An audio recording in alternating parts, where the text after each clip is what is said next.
On a tous un côté obscur à la manière de Star Wars, même toi. Et oui, mais est-ce que tu savais qu'on pouvait le contrôler? Il y a pas longtemps, je me baladais sur YouTube et je suis tombé sur un concept, le shadow work, le travail de l'ombre. Mais je me suis rendu compte d'un truc un petit peu stupide. Il y a beaucoup de vidéos sur le sujet chez les Américains, mais quasiment pas en France. Comment un concept aussi game changer que le shadow work ne nous est pas parvenu en France? C'est la question que je me suis posée et c'est ce pourquoi je fais cette vidéo.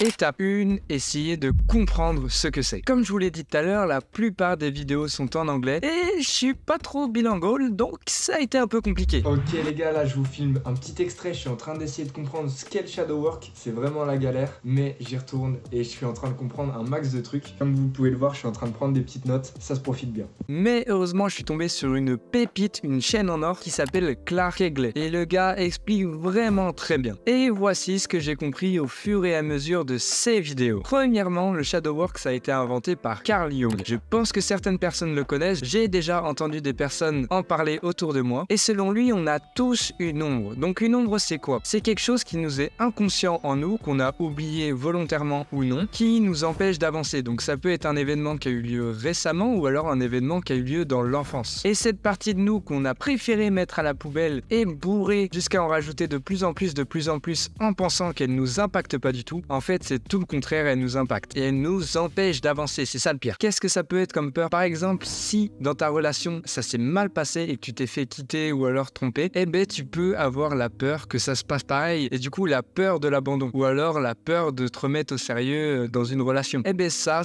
peut être considéré comme une ombre et ça peut t'impacter même si tu ne penses pas, donc il faut vraiment s'occuper de son cas.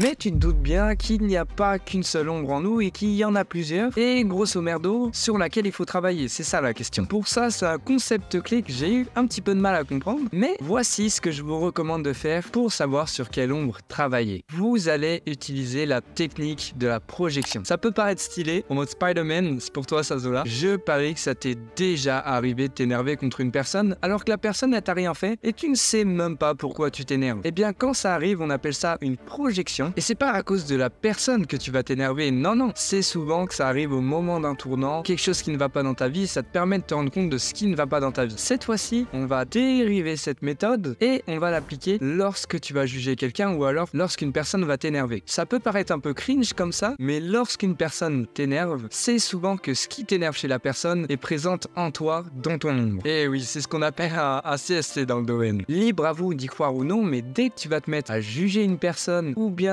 à détester une personne, pose-toi la question: comment j'en suis arrivé ici? Cette technique peut également marcher quand tu es jaloux d'une personne, c'est qu'en fait souvent t'envies une qualité chez une personne alors que cette qualité est probablement dans ton ombre.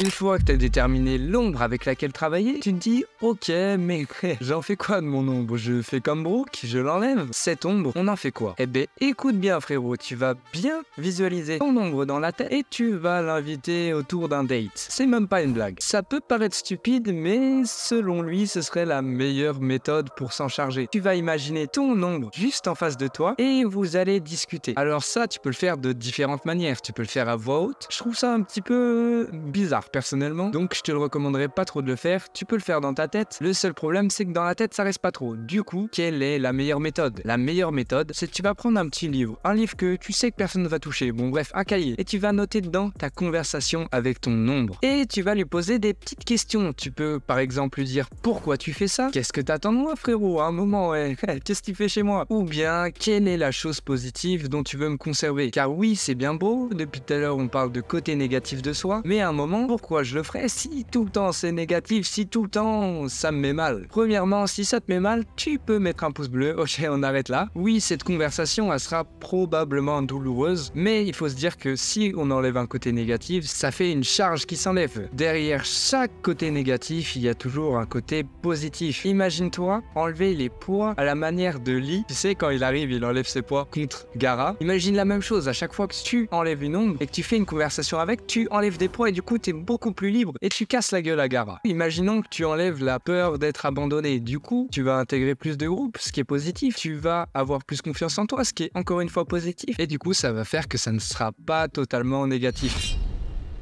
Maintenant que j'ai les informations, maintenant que j'ai parlé avec mon ombre, je fais quoi? Je lui insulte sa grand-mère? Je fais quoi? J'attends ou... J'avoue que j'étais du même avis que toi et je me disais que bon, c'est bon, j'ai la part de mon ombre, maintenant je l'insulte, elle rentre chez elle et c'est tranquille. Mais en fait, pas du tout. Il semblerait qu'il vaudrait mieux l'intégrer à soi. Ne l'insulte surtout pas parce qu'avant tout, cette ombre, eh ben en fait, si c'est ton ombre, c'est que c'est avant tout une partie de toi, donc l'insulter va te faire te sentir encore plus mal. Ce qu'il va falloir faire, c'est être le plus compréhensif possible et la dernière méthode pour l'intégrer au complet, va falloir que tu penses à l'événement qui t'a mis dans ce mal et que tu fasses un petit retour en arrière. Donc tu vas imaginer ton toi actuel avec toutes tes ressources que tu as actuellement, revenir dans le passé et gérer le problème comme un pro. Ce qui fait que au final tu n'auras plus de poids du tout, tu n'auras plus de charge et tu seras complètement libre.